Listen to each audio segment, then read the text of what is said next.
if you can't hear me. Or maybe they can. Time will tell. It's going to be one of those days, isn't it? It's going to be one of those decades.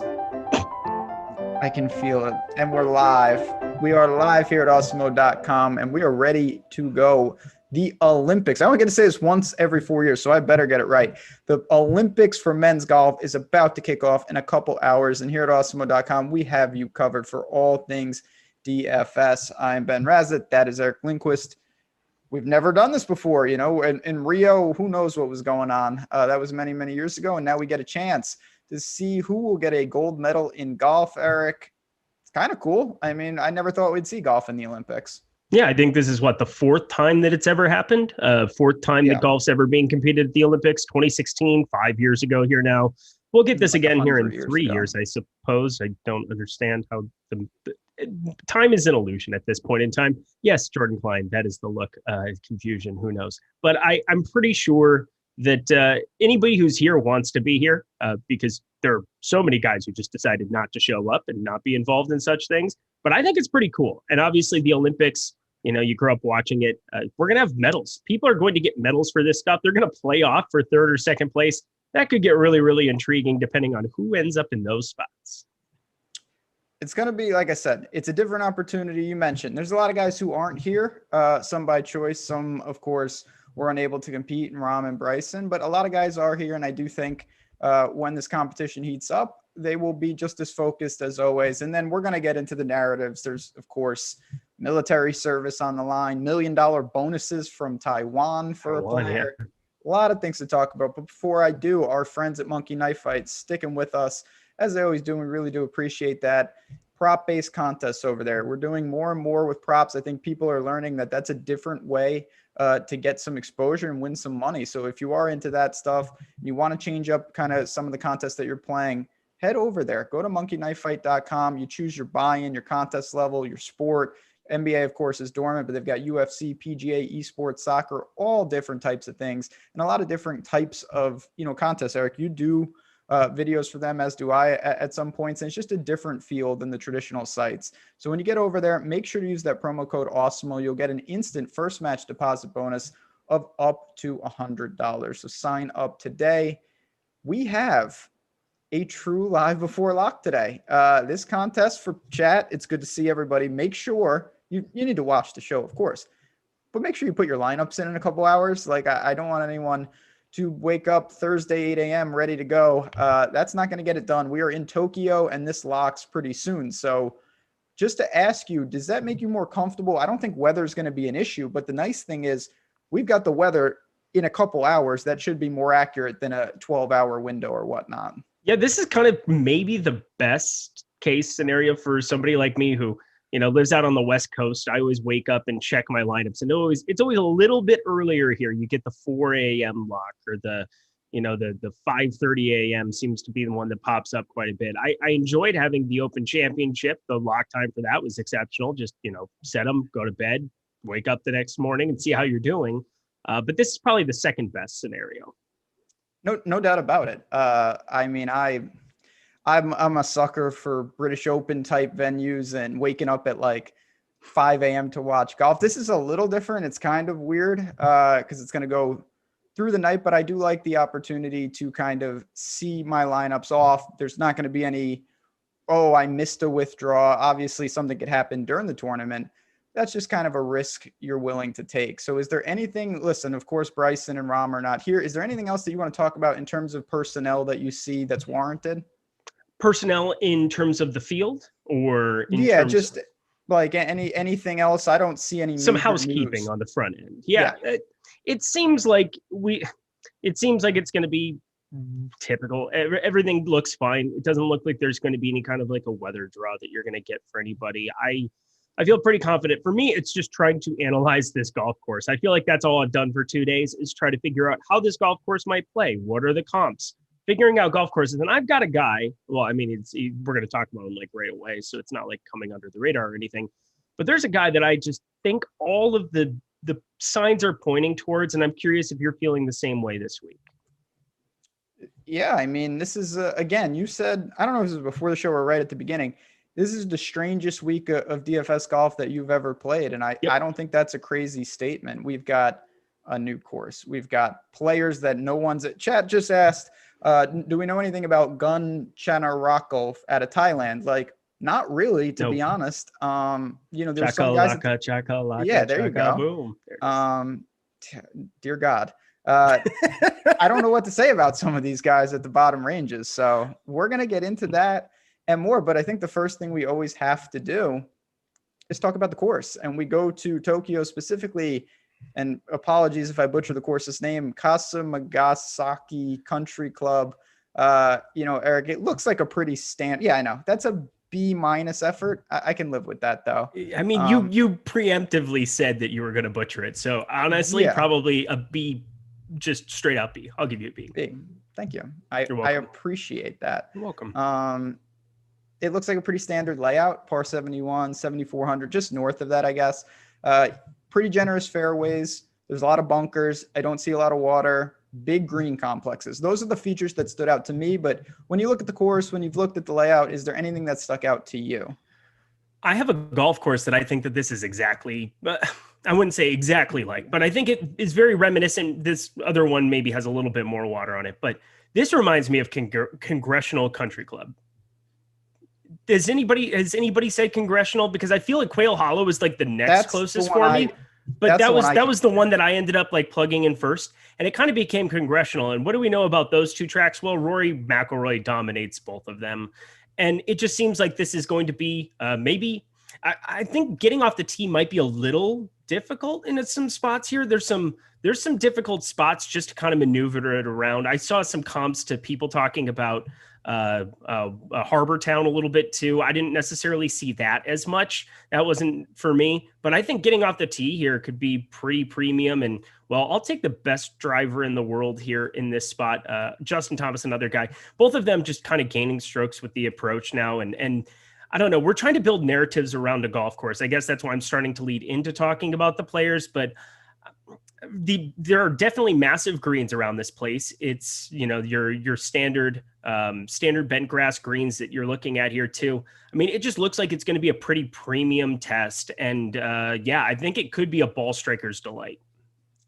There's no doubt about that. I think that it's tough. There's a lot of concepts, recent form and course history and course. I feel like, we get into a flirtatious appeal of what courses are going to be better for each day. And you talk about Heritage, you talk about Quail Hollow. I see a little Firestone in this. I think that's a pretty long course, the old WGC course and whatnot. I don't want to go crazy with it, but if I'm between, if I have two guys and I have them even, I may look to what they've done at Quail Hollow and Congressional and some of these places to kind of decide, break that tie. So I think that's where I'm at. We don't really know. I guess the last thing I wanted to ask you about the course, and I know it's a tough question. Do you see the winner? You don't have to peg a score specifically, but like in the teens, -20, -5, like how do you anticipate this in terms of difficulty? So I actually was going through some of the Asian amateur results that have been contested here, which might be completely pointless, but there were some numbers kind of getting put up there.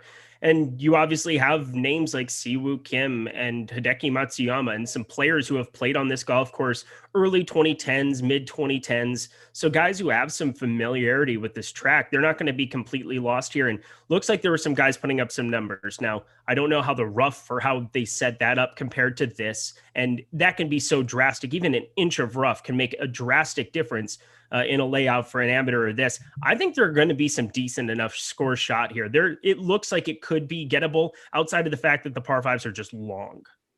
Yeah, I would be. And again, do we really know this? But I don't think the Olympic Committee is trying to set up a course that's going to just punish the players that decided to come over. That seems pretty ridiculous. We just had in chat, Brian D, -15 to -18 range. I think that's more than reasonable. Yep. Could it play easier? Sure. Could it play slightly more difficult? Of course. But I think that's kind of how I'm targeting it. There will be some streaks. There will be some bonuses. It's not John Deere or the 3M, but it's also not, Shinnecock or Winged Foot or something on the absolutely brutal side. Agreed. It's it's not going to be a major championship type conditions. We saw Rio, if you want to talk about a direct comparison, Rio did not set that golf course up very difficult at all. Like, it was very gettable. It was not made to be miserable. It was made to be entertaining. And I think that that's kind of what it's going towards again this year. Yeah, I think that's a good way of putting it. And so the other thing, of course, we've talked about the course a little bit, and the skills, it's the same. And we'll get into the players, the ball striking, the scrambling, the putting on bent, big greens, lag putting, all that stuff. But we have 60 players. And with a 60-man field, it's obviously a non-cut. And that to me is a different strategy, because when we talk about a lot on this show is, can you get 6 of 6 through? Who's safe to find the weekend? My favorite segment that I do with you is called Make the Cut. It's not on the list, because if I did that, they would fire me for good reason, because there is no cut. What do you do? Do you alter what you kind of evaluate in a player when we know that, okay, my guy's going to get 72 holes to showcase his skills? Well, they also have 72 holes to bury you in That's a right. ditch. So you have to, that's the other part that people don't factor in as much. I bring this up mainly because there were multiple times early on in my DFS days where it was like auto-click Tiger Woods and everything, because I'm just a Tiger Woods mark. I've never had to analyze Tiger Woods one time on these shows, so that's great.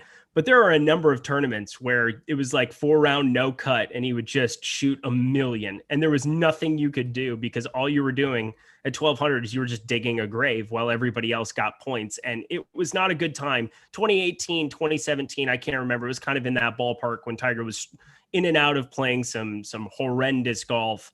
And yeah, you can definitely bury yourself here a little bit. So as much as you might want to get cute in the bottom range, which I think we're all trying to get a little bit cute, I'm rostering some guys who, I'm just going to be honest, I didn't know their names until like yesterday, 2 days ago. Just becoming familiar with some of these dudes. I mean, if you knew who Gun Cole is, I don't even know how to say that. I apologize. That's his second mention on the show already. This guy, not bad for him. I was going to say, living the high life here at Awesemo.com, but I got to tell you, if you told me you knew who he was coming into this week, I would just say you're a liar and I want nothing to do with you in my life. Yeah, well, that's what we got at the bottom. But there's the thing about non-cuts to me that's interesting. When we talk about pivots a lot, we say, okay, $7,500 range, we got 12 guys that you can choose from. Well, in a 16-man, you got a guy, maybe two at the same price if you're lucky. You don't have the options and the luxuries of finding a specific pivot at every range. So there's very interesting in terms of avoiding dupes, and just in terms of salary savers, you're going to have to roster some guys if you pay up at the top that you're, dare I say, uncomfortable with, that maybe have some serious red flags. And I guess, do you look, just to kind of round out this strategy, how concerned are you about placement points versus outscoring them, in the sense that, okay, my guy can take Lahiri. He makes 25 birdies and he has 3 doubles. So that's a hell of a lot better than grinding out, 2 birdies, 1 bogey rounds. Yes, you could basically just group this by birdies per tournament or birdie rates. You could probably go a little bit nuts with that, more so than other things. This is not a bogey avoidance type golf tournament. No. I would say this is not a functioning it there, hoping that they can get to the weekend and then getting your points from that. So I think that there's definitely something to that. I'm not going completely nuts with it. I think that the plays that I'm comfortable playing are comfortable for a reason, and that's because they seem to score better in DraftKings, whether it's like a Thomas Peters we'll talk about in the mid-range, guys like that, where I'm like, oh, I get guaranteed 4 rounds of this dude, that bodes well. Yeah, I just want to kind of dig into it to effect here. If you come in 41st to 50th on DraftKings, you get 1 point for that. If you come in 10th, you get 7 points. That's 2 birdies extra over 72 holes. Like, that is nothing. And to piggyback on that this week too, is that the guys who are most likely to finish 1 through 5 are almost impossible to group together in the same lineup, like almost impossible. And so when I'm saying that I'm rostering some unknown dudes, you better be too. Like, you better be rostering some of these dudes that can pop and maybe one good round, somebody shooting 64 and making 7, 8, 9 birdies in that round is so ridiculously valuable. If they're under 7K, it doesn't even matter if you don't know who they are. No doubt about it. Like I said, just you need people to outscore your placements. There's a guy that could come in 25th, 30th, and he actually is one of the more optimal plays on the slate. That is very, very possible. in this situation. But you know what? Let's dive into the plays themselves. We'll start at the top. We've got not everyone, not the best of the best, but a lot of world-class players, including the Open Championship winner in Morikawa, who leads off the pricing. JT, Xander, Decky playing on his home soil, Rory and Reed, who was a late ad coming from Minnesota. Where are you initially drawn? Is there a guy that stands out amongst the rest? So at the very, very top end for it, it's JT for me, and it's not going to be remotely close. 10-9. It seems like his ownership underneath 15% as opposed to Morikawa closer to 20%, which is just freaky. We saw how well he played here at the Open Championship, and if it's not going to be playing that difficult, Morikawa has proven that he can get there. My big thing with him is that it is so hard to play him at 11-2 and pair him with two other guys even above 9K and make a lineup that doesn't make you want to vomit a little bit. That's kind of also maybe the name of the game this week, is having like lineups that stop you from being like, wow, how am I actually putting this together? Why am I doing this to myself? And Morikawa, it seems like if he doesn't top 5, top 6, there's going to be somebody from this upper range that outperforms him. So I'm willing to be shorting him just as a result of that price tag.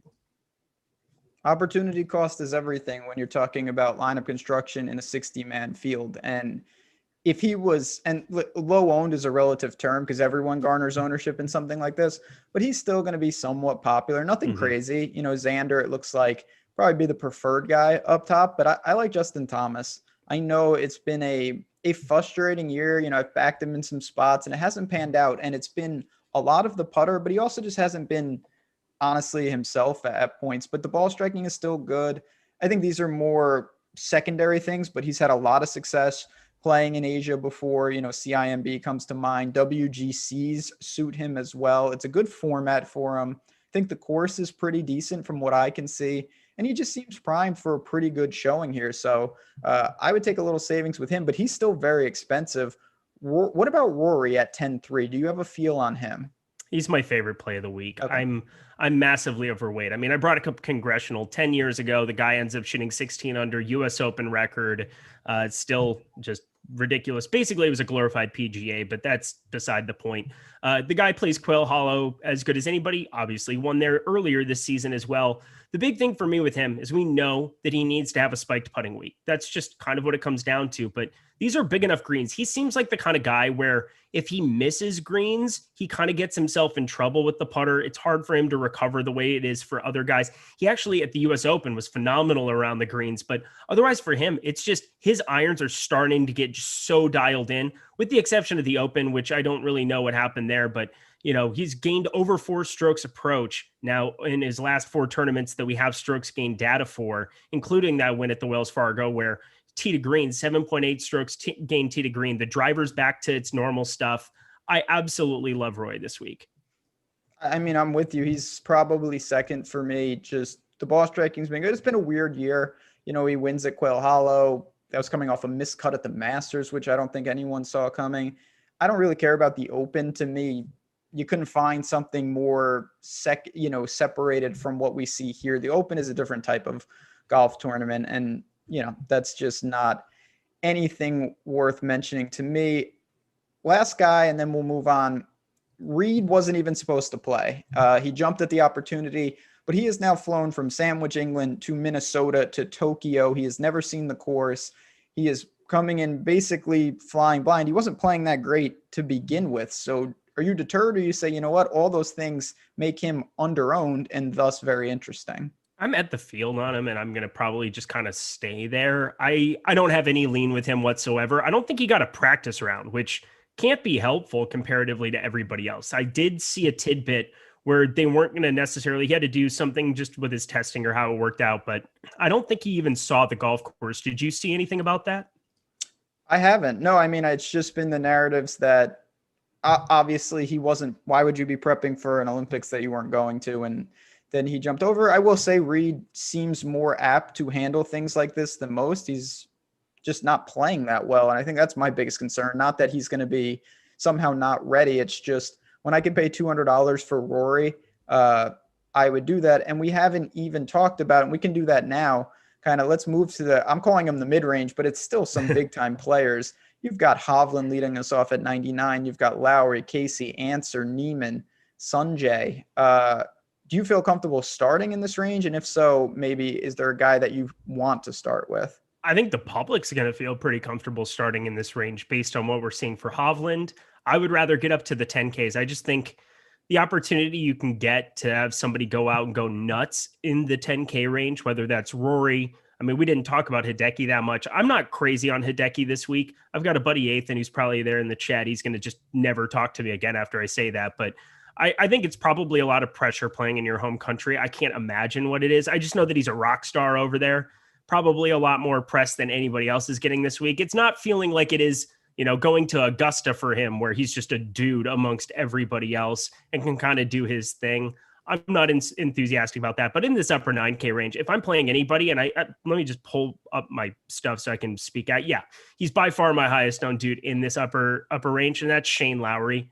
I just think he's playing some fantastic golf. He has been as consistent as possible, has the ability to go low here as well. I feel like out of everybody up here, he has tournament winning upside. I feel like he's not somebody that's going to go out there and, fall outside of the top 25 or 30 and kill me in these lineups. He just feels really solid in this range. How about you? Don't mind Lowry. We just had a question from chat about him and Answer, and I like both of them. The guy I really like is Paul Casey, though. Okay. For everything that you said about Lowry, I think is applicable to Casey. He's been really steady all year. I do think he has some winning upside. The ball striking is absolutely fantastic.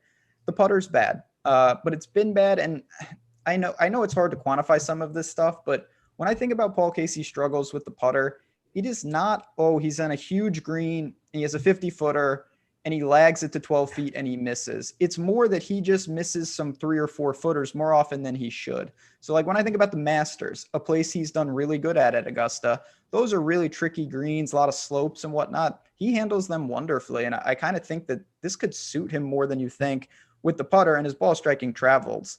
The bottom of this range, I think Neiman is in play particularly if you think the winner is over -20. What do you think about that? And then our first military service guy of the day is Sungjae Im, who, of course, would avoid having to serve if he can get a medal here. I mean, I talked a little bit. So Josh Engelman, you told me you guys were putting together your video yesterday when we were on MLB Live before lock. And, just talking down Narrative Street with him about all of the implications of somebody from South Korea getting a medal, how ridiculous that is. I mean, yeah. Sungjae Im, you can't imagine what that 3-footer's got to feel like on 18 if it's for a bronze even. Like, I don't even want to think about it. It's absurd. Pressure. A lot of pressure. Sungjae Im also has kind of been in and out of form, and actually just pretty much out of form outside of the Rocket Mortgage, which take it or leave it if you want to. But I'm probably not going to be going that direction. I'm going to be cheering for him. I was originally going to be like jamming him because I just thought this would be kind of a goofy tournament to just jam in some guys that you wanted to cheer for. But now that I've kind of gotten to a volume level where I'm taking it seriously, I'm like, all right, Sungjae Im, definitely not going to be a major part of the portfolio this week. I kind of want to go other directions. I like the Abraham Answer plug for him there. We've at least seen some massive ability for him to, when he gets in the mix, he gets in the mix. I mean, we have a 5th, 2nd, 8th, and 4th in his last 7 events. That's good golf. So maybe not the absolute best of late. The price is probably going to keep everything down and a little bit tempered on him. He's still around 17%, but that's pretty negligible in this range. I think pairing him with Rory is going to be something I do quite a bit.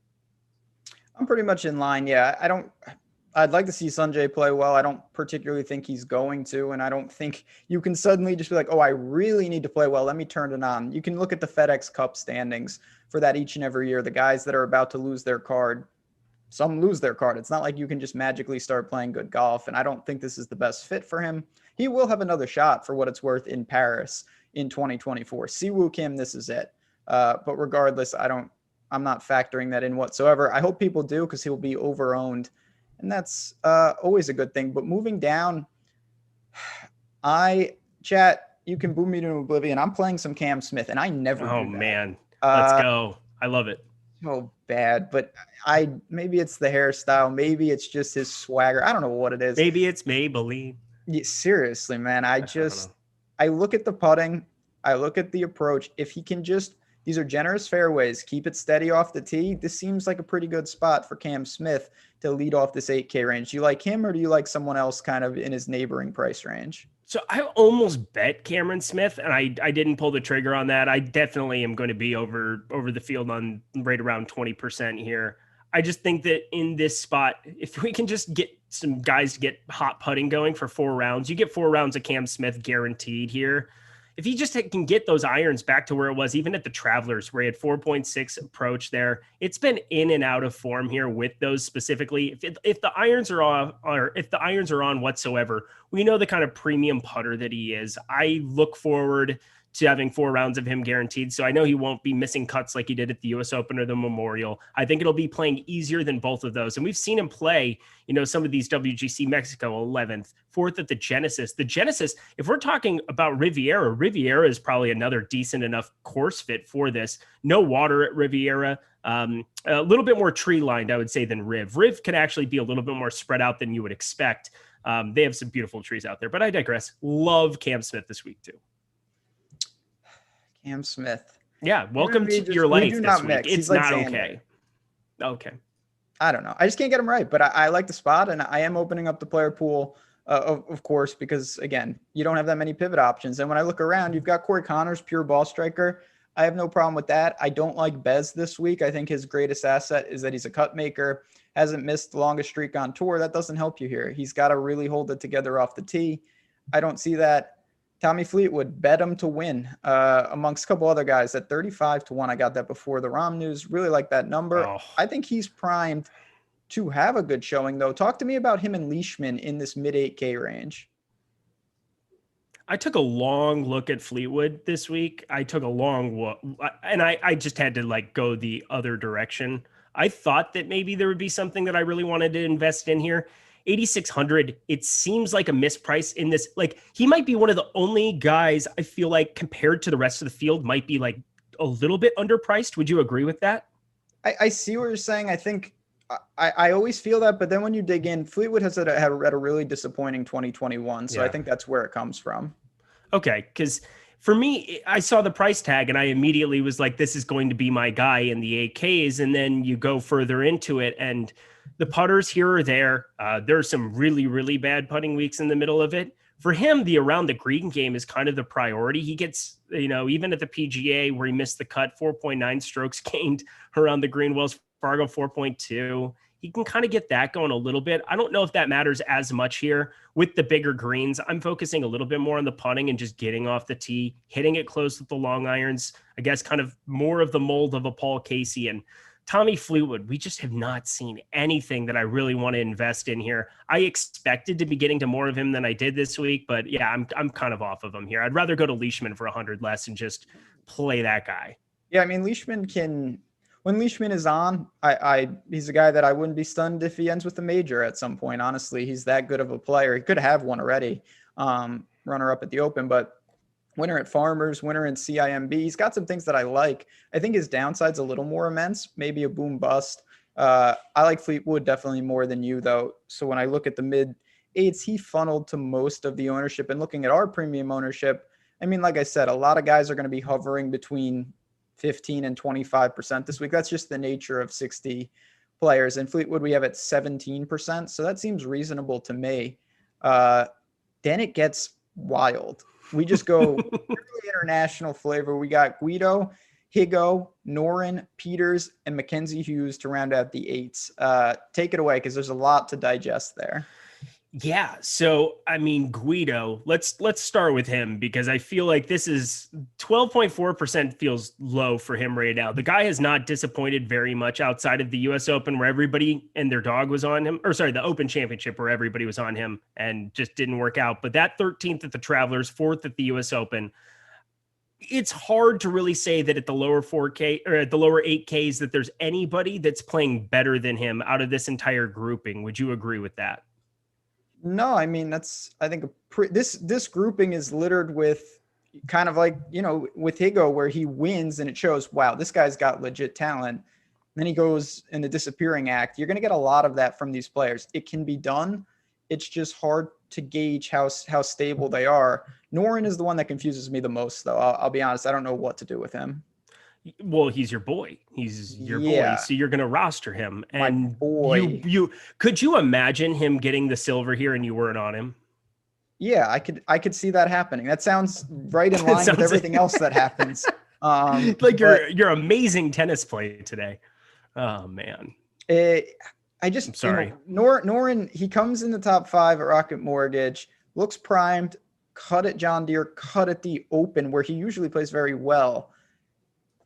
It's a tough. You mentioned Fleetwood feels underpriced a little. To me, I thought Noren coming off that would be in the mid 7s, but he's not. Yeah, that's kind of where I'm at too. I mean, I would much rather, we talked about, I would rather click on Leishman for 100 less on Fleetwood. I would rather click on Thomas Pieters for 100 less here. You give me 4 guaranteed rounds of Thomas Pieters and, the Belgian bomber. I think he could come out here and kind of surprise. He got 4th at the Rio, I think, or at the 2016 Olympics, the first iteration of this.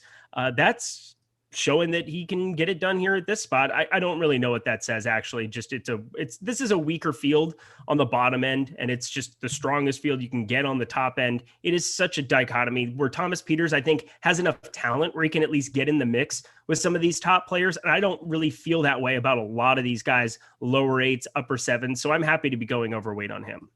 I'm with you. I'm overweight on Pieters. And I think the 4th place at Rio to me just shows that he can do it. And I knew that beforehand. Non-cuts, score, talented, more stable than he's been in some time, actually. He's made 3 straight cuts, various type of events. So I feel pretty comfortable with him. And then the last guy is Mac Hughes, who, again, we've talked about the super putter, shows up in big events. No reason he can't get in the mix. I have Pieters over him now. Same. It's Pieters by a large margin.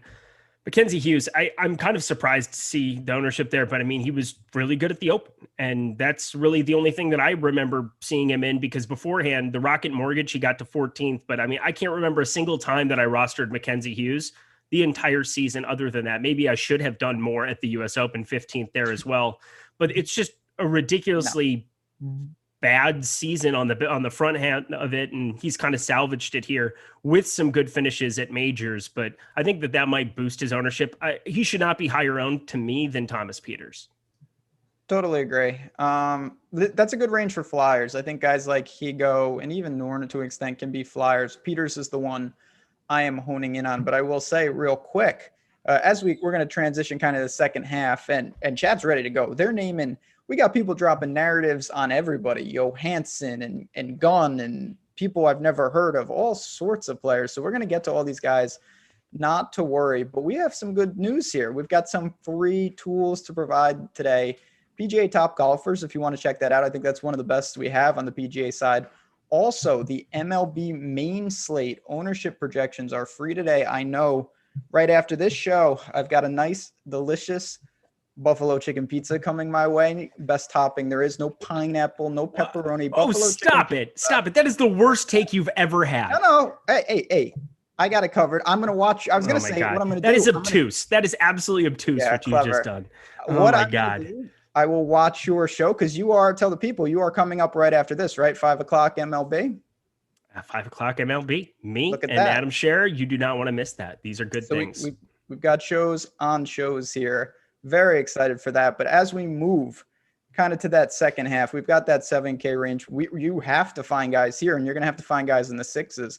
So let's see what we can do. Carlos Ortiz leads us off at 7,900. Then you've got Siwoo Kim, Sebastian Munoz, Rosner, Detry, a lot of Europeans in these ranges. So let's start with Siwoo. Again, I think the military thing is overblown, but do you like him just where he's at, or do you think, you know what, that's a fade? I honestly, this is my place on the show today. Tell me what to do with Siwoo Kim, because he's the one piece of the puzzle for me where I would absolutely just kick myself if he played well this week. So, and the reason that I can't really play Sungjae because he's just expensive and not playing very well, Siwoo at least is the same kind of dude that we talk about all the time. He probably gets in the mix, gets himself into the more top 10s that he probably should. The Players, the US Open, or the Memorial, it was earlier this year as well. He's had a couple of top 10s in big events, but then he goes to the John Deere and, withdraws, and you don't really know what to think about that. The Rocket Mortgage, not very good. I think he has the kind of upside to kind of get into the mix here a little bit, but I mean, what's what are we trying to do here? Because I think that he's getting clicked. I mean, he's by far the highest owned in this range, which tells me I should just do something else. I don't want to click on Sebastian Munoz. Nobody can make me do that. I might just make it all Detry and Rosner, but what are you doing with Siwoo? So I'm clicking on Munoz more than you are. Prolific scorer. I think the non-cut can help him. I do think he's live for, a bottom 10 finish, and that's okay. I have to live with that, because if you don't go to him, you're really left with not much. I don't like Carlos Ortiz. I think that Rosner and Detry are fine, but these are guys that are unproven. Rosner looks like a pure ball striker that has putting issues.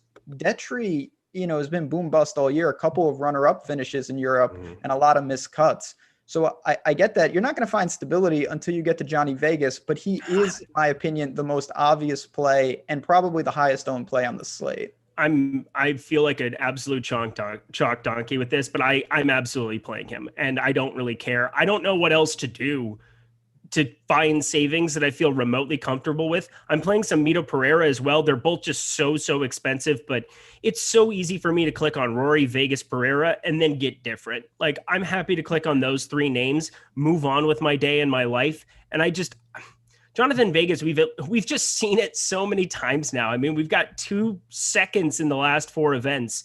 Is the U.S. Open. You can just write off. The John Deere, another easier golf course. The Byron Nelson, 9th. I mean, the guy is the most mispriced player in the entire range. I was or in the entire board, should I say. If you were 8,400, we'd have a different conversation, but I think 25% is still too low. I think it's very fair. What you mentioned, you can play Mito in Vegas and mix it up with your other 4 spots. No problem with that. I am taking the different approach. I'm going to be under. I have some Vegas in my pool, but I'm forcing myself off. I think there's a lot of ways that, first of all, again, there is a factor. These are the only 3 guys that played last week here and are over there.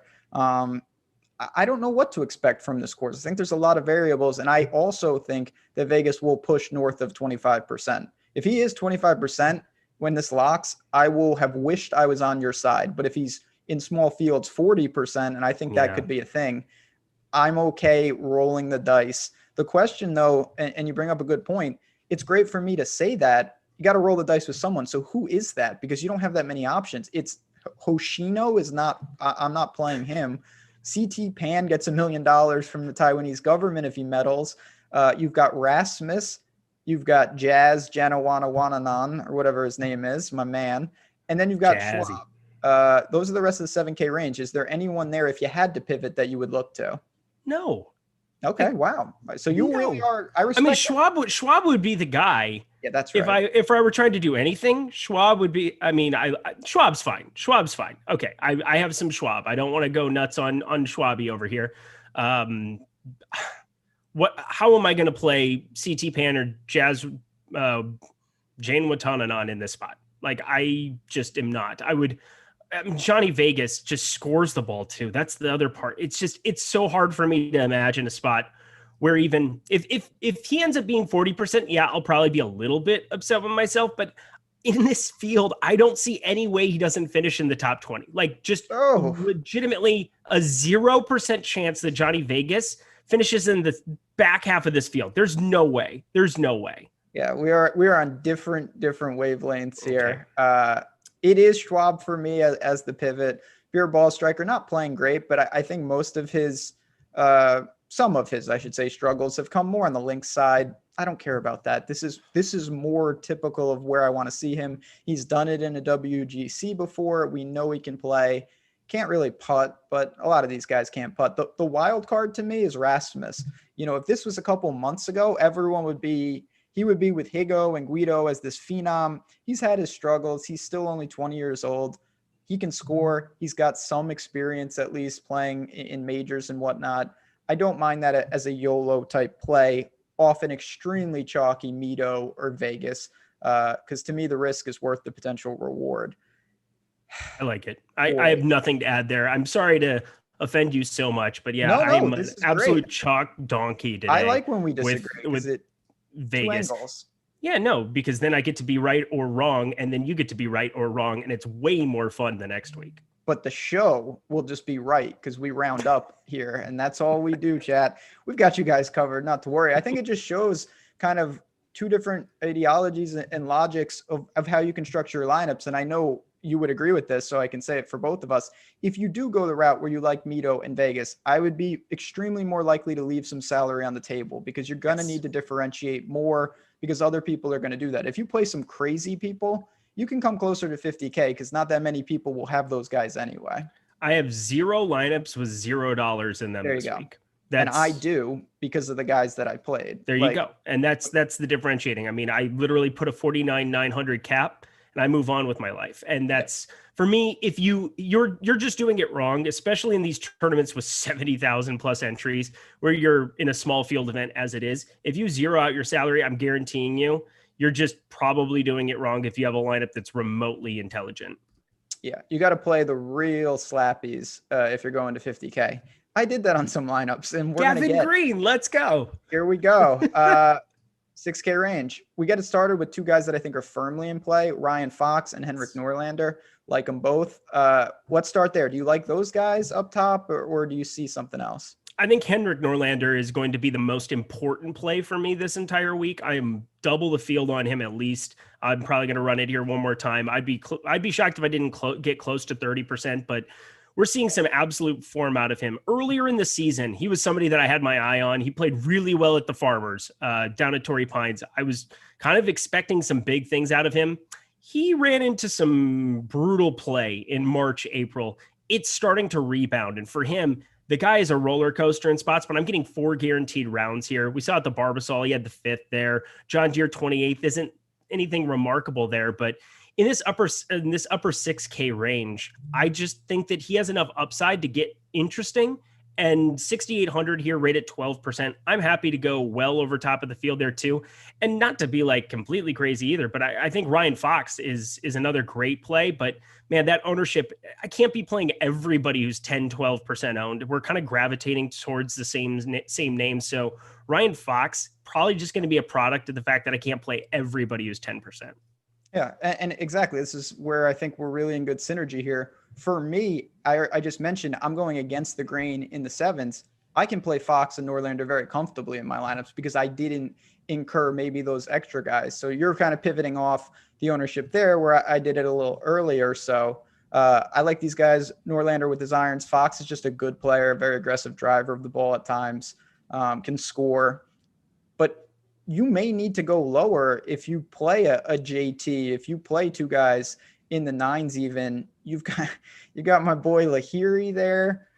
And then it's just, I mean, Seb Straka is here, but he's been playing awful. Yep. You've got Ashun Wu, Valimaki, Arnus, Zenodi, guy from Zimbabwe. I mean, what are you doing in the mid to lower 6s? I'm playing Seb Straka, 6,400. I'm playing him. I know 3 missed cuts here in a row doesn't look great, but again, we're talking about 4 events. I love how I'm just like burying myself too, where it's like, yeah, Seb Straka could go out and just annihilate you too, the same way I talked about Tiger in a couple of those events. But 68 in that 3M, I thought he was onto something there and then just kind of fell apart a little bit, just made a ton of bogeys that second round. I think he still made like 3 or 4 birdies in that session, but for round 2 at the 3M, but there was a ton of water, ton of problems there. John Deere, 70-73. It seems like he was getting out of the gate okay here, but the Travelers, we saw a top 10. We've seen a little bit of opportunity where you can kind of get mixed in there. I think with 4 rounds, 6,400, I think just the level of player that he is, I would rather be going his direction than just about anybody else here at this range. Yeah, I mean, you're balancing probably long-term form against what they're doing. Like, Seb Straka has been awful. He's made 1 of his last 7 cuts. Yeah. That's pretty bad. But long-term, I do think he's a better player than, no disrespect to Scott Vincent and Zenodi and Campillo. These guys just, I don't really see it. It's tough. I looked at a couple names down here. One guy I do want to bring up is Carl. I believe his last name is Yan from China. And he is someone interesting thing that I read today. He is giving up 4 starts on the Korn Ferry to go and play this Olympics. It possibly and / probably could cost him his card. He's 27th on that money list. Had a really, really good shot at getting to the PGA Tour, but he said it's his duty to play for China. Really respect that. He may regret it, but he seems to be playing really well lesser competition, but at 6,700, certainly deserving of at least a shout out. I have 4% of him. So I like that you're in that direction for him. I might boost that up a little bit. Everybody's saying I was joking around a little bit. I'm not as chalky as what you think, everybody. I there are ways that you can kind of mix and match it and make it work this week. But there are definitely some like highlighter plays that are just hard to get away from Mito to Vegas in that lower 7K range. But I'm happy to be taking lots of darts in the 6K range in order to pair some JT and Rory together to be able to kind of mix and match a number of these guys and cycle through them in 150 lineups. And I think, yeah, he's another guy that we talk about it all the time on these shows. And I hope that's a perspective I've given. But if you win on any tour, if you get in the mix in any of these major professional golf tours, I don't care that it's the Korn Ferry Tour. This is probably going to play closer to a Korn Ferry Tour golf course than just about any PGA Tour golf course would, just in the level of difficulty from what we're probably going to see out of it. Yeah, I mean, listen, this guy's definitely got some talent. He's also grouped with a lot of guys with suspect talent anyway. So you're talking about leverage here. And as this week isn't about who you like, it's about ownership leverage. Yeah, I totally agree with that. It's not as bad as like the FedEx Cup where I would literally take any combination of players if it was unique, but this is, there's a lot to that. Doesn't mean just omit the chalk though, because you can still leverage with really chalky options. You just can't play all of them together. And that's the other part of it too, is also if I'm going to be overweight on the guys in that range, like Hovland, I have next to 0 of, and he's 22%. That's a big hole out of 150. That's a guy that if he goes crazy, I'm probably going to be in trouble, but I'm happy to be taking the shots in order to get leverage on the guys that I'm not going to roster just as much as the ones that I am. We got a couple guys left. I'm contractually obligated to give my absolute, if you want a guy that really logically isn't going to make a ton of sense, guilty pleasure, of course, I'm going to mention Maximilian Kiefer, who is going to be one of the lowest owned players on the slate. He's done absolutely nothing. He had a pair of second place finishes on the Euro Tour earlier this year. It's a guy that I always thought would win. He has not won. I'd like to see what he does here. He's kind of a conservative off the tee player. At times can get really hot. Again, that's one. You have one guy that makes kind of, chat's thrown out Johansson and some real crazy plays. Your opportunity to give a name that, is really off the radar if you have one. Didn't you give me Hurley Long before the show? We were talking Hurley about Long, the Oregon Duck, Texas Tech guy. He's got some talent on the Challenger Tour.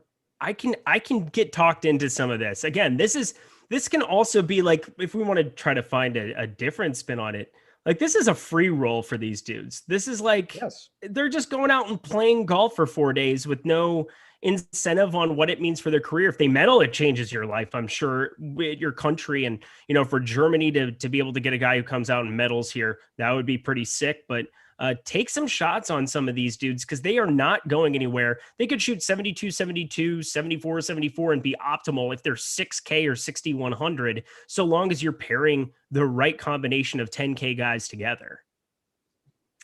Well said. I think the pressure here, honestly, of course you want to play well, but it is kind of a free roll for some of these guys. I'm sure they're happy to be here. And if they make a name for themselves, that's all the better.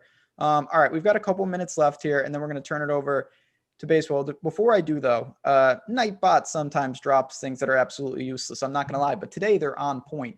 A lot of good things happen in there, our premium tools, but we have new YouTube channels here. Of course, we've got the channel here, and if you're not subscribed, absolutely do that. But we have an Awesemo odds sports betting channel. You see me and Eric over there, Laffy, the whole team. We're doing a ton of advice on the sports betting side and also the fantasy football side. So if you're interested in those things, or you just want to support the community, because we love you guys as part of the Awesemo family, head over to those channels after the show and just hit that subscribe button so you don't miss when content is dropping, because it's not just this Awesemo DFS channel anymore. We are expanding our horizons, and we are so excited for you guys to join on that. What's going to be an exciting ride for football season. But we have to turn over to hot takes, and I think we have to do what chat just asked. What does our podium look like today, Eric? Who do you got hoisting the you're not really hoisting the medals, Ben. You'd be more wearing them. Who's got the medals when it's all said and done? Let's go. Okay, so maybe this is just the way my brain goes. I want to go like 1, 2, 3, where 3 is like an absolute dark horse. Like that's kind of what my brain's going towards. I'm going to go Rory 1, JT silver. So gold Rory, silver JT. Let's go Thomas Pieters for the bronze. That's good. Very solid. I like that. On board with all those guys. I'm going to say JT wins the gold. I'm going to say that Tommy Fleetwood grabs silver. No. I wanted to say Paul Casey. I really do like Paul Casey. If I'm going to say so if you like the Olympics, you get a bump in the model. If you like say you outwardly love the Olympics, you get a bump. Strokes gained. I saw this somewhere on Twitter. I don't remember who. Strokes gained wants to be here. There it is. That's what I factored into my model.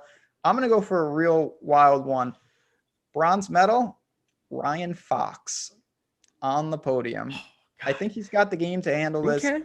Good driver. Hasn't been doing a ton, but he's been doing enough.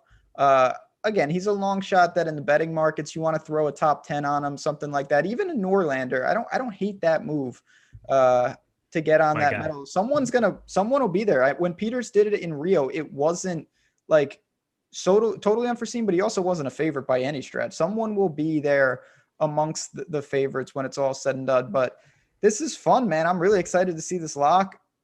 Any final thoughts before we bounce on out of here and turn it over to you and ship my money? Yeah, don't be afraid to get different. I know I was talking about some chalk, and there's some things that gravitate towards the builds, but it's really mixing and matching and finding the combination of players to lower your ownership, to find the unique combinations. And for me, just don't zero out your salary. Yeah, be smart with that, be unique, and embrace the variance. Everyone's playing from the same pool. Mito versus Munoz, DK Cash, Mito, even though I like Munoz more. Not close. But Yeah, definitely Mino.